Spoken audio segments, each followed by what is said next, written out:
Okay guys, takbo tayo ng 7K. Sapatos guys, plate 4.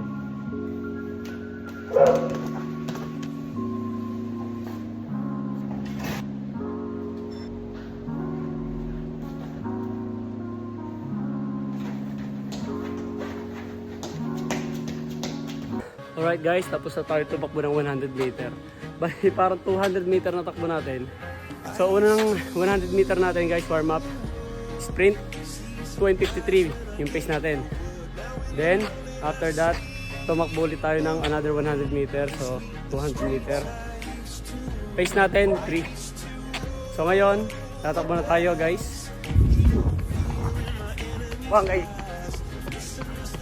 Time 12 minutes 22 seconds. Or done 5K. 5K lang muna tayo mga par. Sub 25. Ha. Grabe. Thank you Lord. Another PR.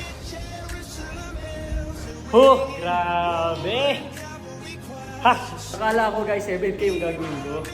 Eh napasarap yung takbo natin boy. Napa 5K lang tuloy tayo.